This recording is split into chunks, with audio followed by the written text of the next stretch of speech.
would you like to talk to us a bit more about your connections with Greece? Where are you from? Sure.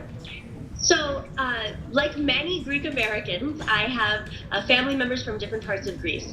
On my mother's side, they're from Vορειοηπειρώτισα, and they were actually from the Albanian side. And my father's side, my grandmother, my yaya, was from Kalymnos, and my papu is from Kefalonia. They've all passed away except for my grandfather from Kefalonia in the last 2 years. And I was very, very, very close to my grandparents. And this summer, the last time I went to Greece was in August is when I left.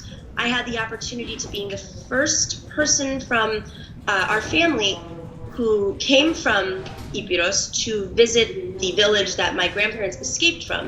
They both escaped separately. My yaya escaped a little bit earlier. She escaped with her whole entire family in the middle of the night. He had a fascinating story in that, he didn't really talk a lot about what had happened in the village. And I visited my cousins and my Theo, and my papu's sister for the first time. And it was incredible because it was very arduous to get there with a car. We were incredibly rocky roads. They only got power, maybe a decade ago. The water was still coming from the mountain in many parts of the village.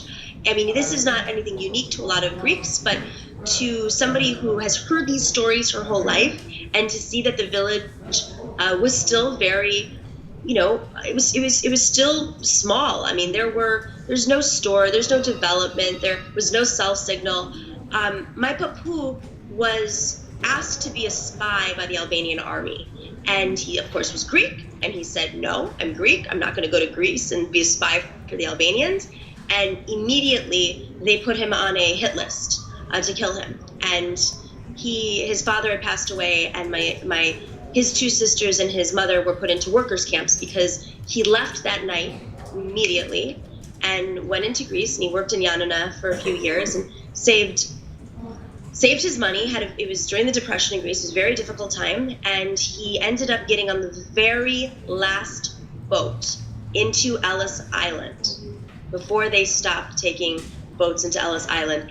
And there's a funny story around it in that they couldn't find his paperwork and they weren't going to let him on. And so he snuck onto the boat with a ginormous spanakopita. There's a picture of him with a spanakopita as he's getting on the boat.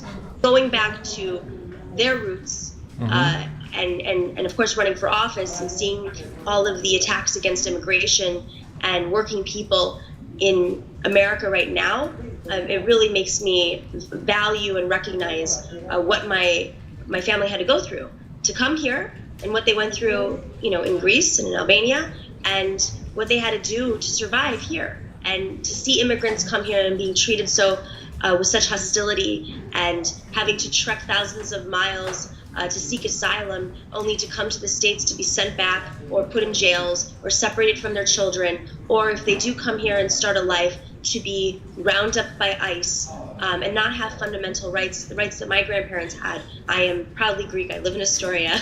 I really love my heritage, and I hope that Greeks around the world understand what's at risk here today in the United States. Do you feel, under the circumstances, that the Greek community are really behind you? Are they close enough to you? The great thing about the Greek community is we have built these coalitions and these organizations. There are political organizations that represent policy. They go to lobby in Washington, D.C.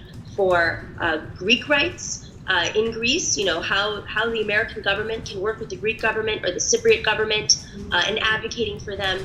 And then there are other organizations that help Greek Americans, whether it's 1% Greek or 100%. Here in New York City in particular, I am very, very, very proud of our Greek leadership.